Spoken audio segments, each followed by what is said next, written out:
Alhamdulillah.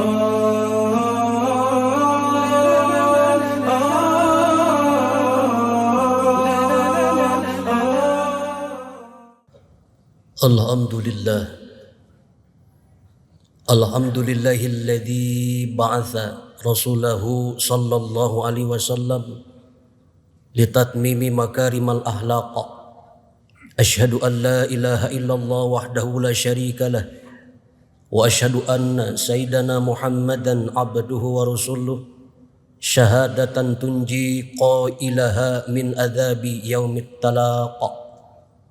Allahumma salli wa sallim ala sayyidina wa maulana Muhammadin wa ala alihi wa sahbihi wa man amana bihi wa ahabbahu wastaqa.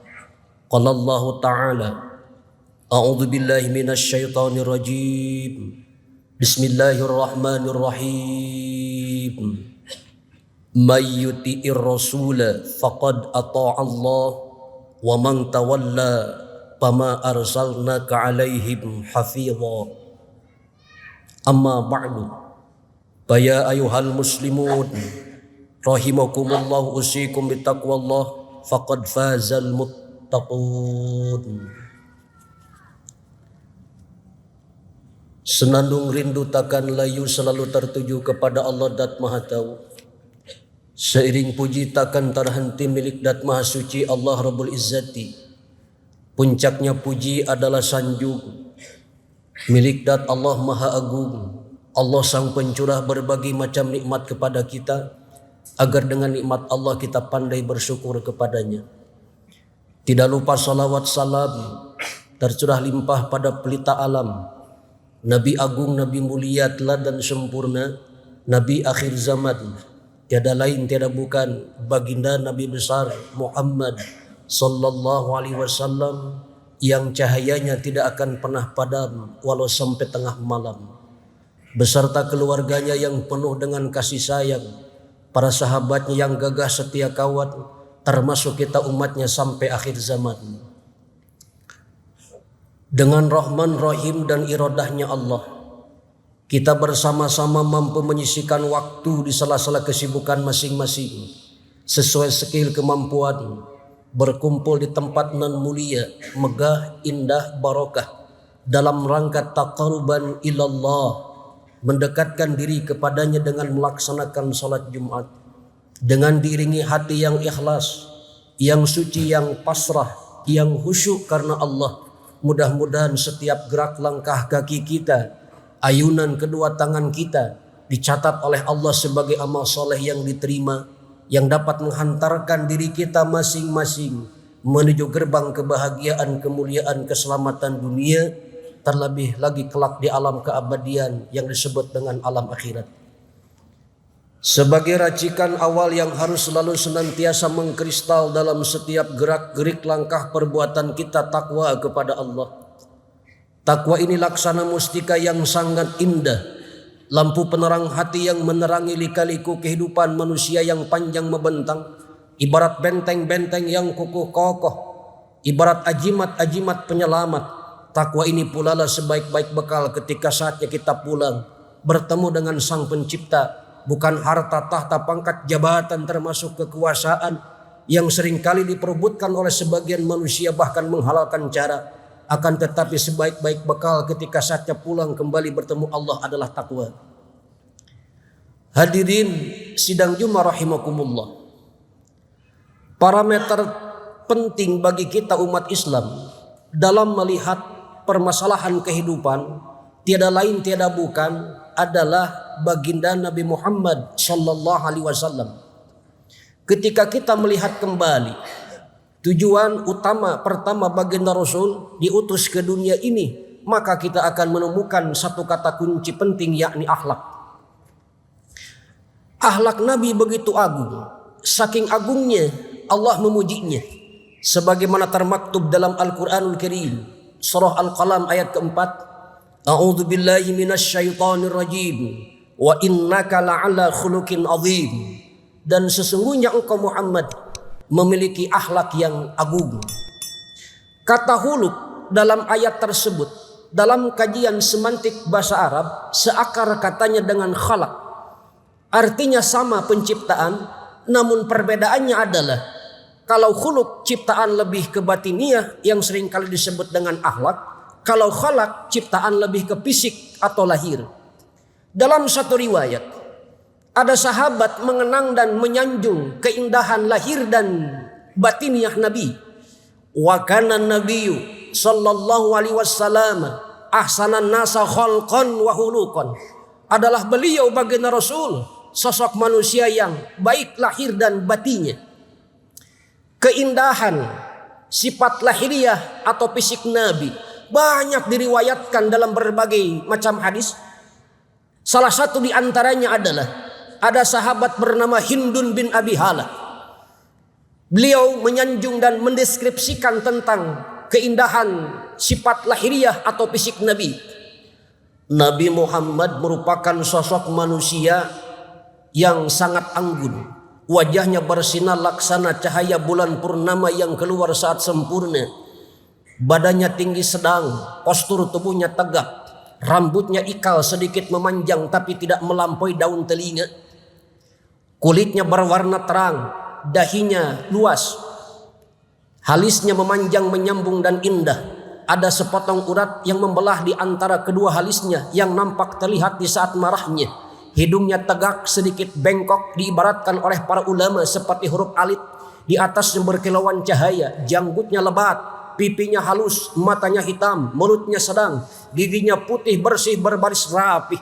Lehernya putih bersih kemerah-merahan, dadanya bidang sedikit berbulu ringan, perutnya rata sejajar dengan dadanya. Ketika berjalan cepat seperti orang yang turun dari atas ke bawah. Sosok yang seringkali melihat bumi ke bawah daripada melihat langit ke atas. Ketika menoleh ke belakang, menolehlah dengan seluruh tubuhnya. Sosok yang seringkali membersamai para sahabat dan seringkali mulai mengucapkan kalimat salam. Namun uniknya hadirin, Al-Quranul Karim lebih fokus membahas tentang khuluk atau keindahan batiniah Nabi. Kenapa? Karena keindahan lahir tidak bisa diteladani, akan tetapi keindahan dan kebaikan batiniah akhlak bisa diteladani. Lalu yang muncul kemudian satu pertanyaan, apa yang dimaksud dengan akhlak? Mengutip perkataan sang Hujatul Islam, Imam Al-Ghazali, beliau mengatakan, akhlak adalah cerminan batiniah atau wajah batiniah manusia. Ada yang baik, ada yang buruk. Akhlak baik disebut dengan akhlak al-hasanah. Akhlak yang buruk disebut dengan akhlak sayyi'ah. Akhlak yang baik atau akhlakul karimah, akhlak al-hasanah adalah akhlak yang bisa menempatkan antara akliyah, kejernihan akal, rasio, godobiyah, emosi, kemarahan, sahwaniyah, sahwat keinginan-keinginan, dan wahmiyah, angan-angan secara proporsional, menempatkannya dan menggunakannya secara adil, tawasud, tidak berlebih dan tidak berkurang. Dengan demikian hadirin, yang dimaksud dengan akhlakul karimah, akhlak yang baik adalah suatu keseimbangan yang adil yang dilakukan oleh seseorang ketika menghadapi keempat fakultas tadi. Akliyah, akal, rasio, godobiyah, emosi, kemarahan, sahwaniyat, sahwat, keinginan-keinginan, dan wahmiyah, angan-angan. Ketika seseorang sudah memiliki sifat ini di kedalaman hatinya, maka akan memantulkan satu keindahan, kebaikan yang bersifat lahiriah dalam setiap aspek bidang kehidupannya, baik perkataan maupun perbuatannya. Maka wajahnya akan memancarkan wajah yang penuh dengan energi yang baik, yang dapat mengingatkan ketika orang melihat wajahnya. Perkataan yang keluar dari lisannya laksana seuntai mutiara berkilauan, setetes embun di padang pasir, yang mampu menyejukkan hati yang resah gelisah, jiwa yang gunah gulana, karena penuh dengan nasihat, kebaikan, hikmah dan kebijaksanaan. Bahkan setiap orang yang mendengarnya akan larut tenggelam dalam kebaikan, sehingga ia pun ingat akan kelalaian-kelalaian dan dosa-dosanya. Inilah yang diuswahkan oleh Nabi kita, Nabi Muhammad sallallahu alaihi wasallam. Allah berfirman dalam Al-Quranul Karim, laqad kana lakum fi rasulillahi uswatun hasanah liman kana yarjullaha wal yawmal akhir wa dzakarallaha katsira. lamul ibtida qad alamatul fi'li bertemu dengan kana fil madi menjadi qad li tahqiq wa taukid, artinya memberikan ketegasan akan makna yang terkandung dalam kalimat tersebut. Jadi ayat ini hadirin menjelaskan sungguh benar dan benar adanya dalam diri Nabi ada yang disebut dengan uswah al-hasanah. Apa yang dimaksud dengan uswah al-hasanah? Al-Imam Jalaluddin Al-Mahali dalam karyanya Tafsir Jalalain menjelaskan uswatun hasanah itu adalah kebaikan yang harus diikuti dalam setiap kondisi Nabi Muhammad sallallahu alaihi wasallam. Syekh Nawawi Al-Bantani At-Tanada dalam Marah Labib menjelaskan uswatun hasanah adalah pekerti yang baik yang seyogianya wajib diikuti, baik bersifat dunia maupun agama. Sedangkan Al-Imam Ali As-Sabuni dalam karyanya Shafatu Tafasir menjelaskan yang dimaksud dengan uswatun hasanah adalah mathalun a'la alladhi yajibu an taqtadiya fi jami' aqwali wa af'alihi. Contoh yang luhur yang wajib diikuti baik dalam setiap perbuatan dan perkataannya. Sehingga Syekh Abu A'la Al-Maududi dalam karyanya The Prophet of Islam, beliau mengatakan Nabi satu-satunya contoh yang sempurna, paripurna, lengkap karena keunggulan, kemuliaan, keagungan terpatri dalam dirinya yang bernama Sayyidina Muhammad sallallahu alaihi wasallam. Hadirin sidang Jumat rahimakumullah. Maka inilah yang menjadi misi utama Nabi diutus ke dunia ini, yakni menyempurnakan akhlak manusia sebagaimana dalam riwayat innamal bu'ithu liutamima makarimal akhlak. Sesungguhnya aku diutus untuk menyempurnakan akhlak. Jadi Nabi diutus ke dunia ini bukan menjadikan manusia bergelimang dengan harta, tahta, pangkat, jabatan, kekuasaan. Tidak juga dengan ilmu pengetahuan. Akan tetapi menyempurnakan akhlak-akhlak yang baik. Sehingga ada seorang ulama abad pertengahan, Syekh Abdullah Ibn Mubarak, beliau menyampaikan dalam satu makalahnya sebagaimana dikutip oleh Hadratus Syekh Hashim As'ari dalam Adabul Alim wal Muta'alim. Kata beliau, antum ila qalilin minal adab ahwaju ila kathirin minal ilmi. Kalian lebih membutuhkan adab meskipun sedikit dibandingkan ilmu walaupun banyak. Karena adab di atas ilmu, orang beradab sudah pasti berilmu, orang berilmu belum tentu beradab. Hadirin sidang Jumat rahimakumullah. Dengan akhlak yang mulia inilah Nabi mampu merubah satu bangsa yang penuh dengan kenistaan menjadi bangsa yang penuh dengan keniscayaan. Bangsa yang biadab menjadi bangsa yang beradab. Dan akhlak Nabi diibaratkan seperti cermin yang indah, yang bersih, yang mengajak setiap manusia berkaca kepadanya dalam setiap lini kehidupan. Karena sejatinya akhlak Nabi adalah Al-Quranul Karim. Dengan kata lain, Nabi adalah Al-Quran yang berjalan di tengah-tengah umatnya. Ketika kita menghayati, membaca dan mengamalkan akhlak Nabi, dengan kata lain secara tidak langsung kita sedang membaca, mengamalkan dan menghayati isi kandungan daripada Al-Quranul Karim. Nabi menjanjikan ma min syai'in athqala fil mizani min husnil khalq. Tidak ada satu perkara pun yang berat timbangannya, berat kepada kebaikan di mizan kelak akhirat daripada akhlakul karimah. Lalu seperti apakah akhlak Nabi? Di antaranya Sayyidah Aisyah pernah menyampaikan, Nabi lam yakun fahisan wala mutafahisan. Nabi bukan sosok yang keji dan tidak pernah melakukan kekejian. Wala sakhaban fil aswaq. Nabi tidak pernah berteriak-teriak di tengah pasar.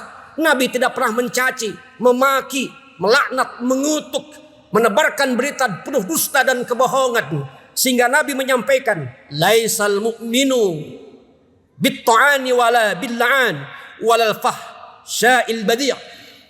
Bukanlah mukmin sejati yang selalu mencaci, memaki, mengutuk, melaknat, berbuat dan berkata yang kotor.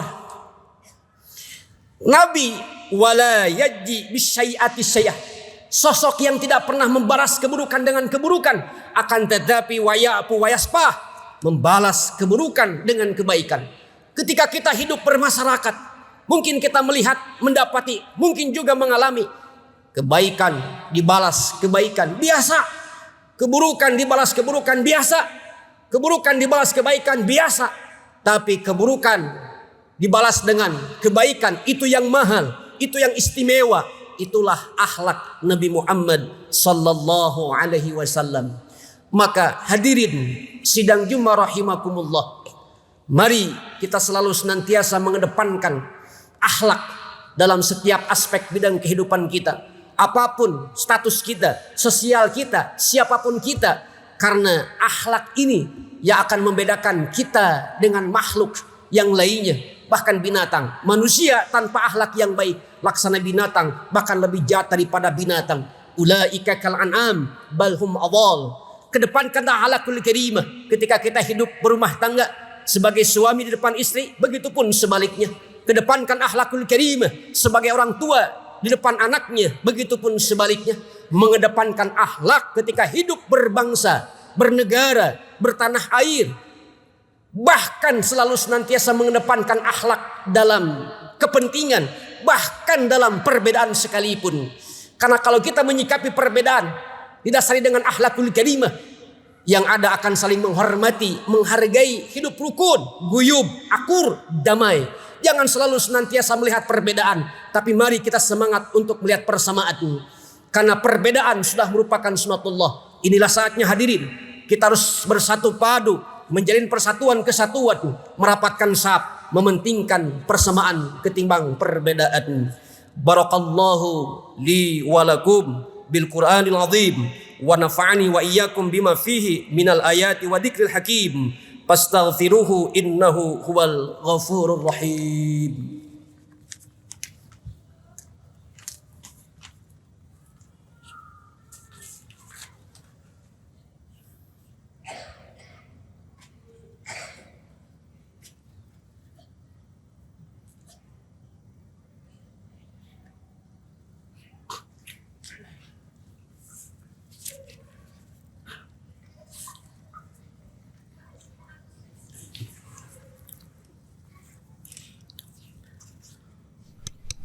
Alhamdulillahi hamdan kama amar. Wa ashhadu an la ilaha illallah wahdahu la syarikalah irghaman liman jahada bihi wa kafar.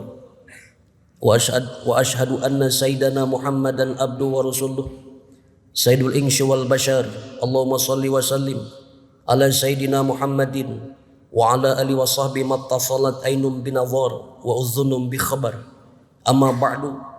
Faya ayuhan nas ittaqullaha ta'ala wa dharul fawahisha ma dhahara minha wa ma batan wa hafidu ala ta'ati wa huduril juma'ati wal jama'ah wa alamu anna allaha amarukum bi amrin bada bi nafsih wa thana bi malaikati qudsih faqala ta'ala wa lam yajal qailan alima innallaha wa malaikati yusalluna ala nabi ya ayyuhalladzina amanu sallu alaihi wa sallimu taslima. Allahumma salli wa sallim wa barik amin ya Allah ya rabbal alamin.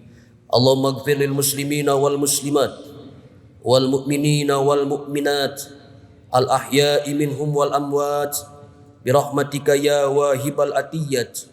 Allahumma adfa'na al ghalaa wal waba wal riba waz zina wal zalazila wal mihan wa syu'al pitani ma dhahara minha wa ma batan am baladina hada khassah wa an syairi baladil muslimina amma. Allahumma anjil muslimina wal mustad'abina minal mu'minina fi Palestin wa fi kulli makanin wasdud wat'ataka 'alal qaumidz zalimin.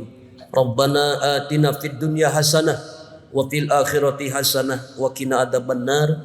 Walhamdulillahi rabbil alamin. Ibadallah, innallaha ya'muru bil adli wal ihsan wa ita'il qurba wa yanha 'anil fahsya'i wal munkari wal baghi ya'idukum la'allakum tadhakkarun. Fadhkurullahal azim yadhkurukum washkuruhu 'ala ni'ami yazidkum was'aluhu min fadlatikum wa la dzikrullahi akbar. Aqimis shalah.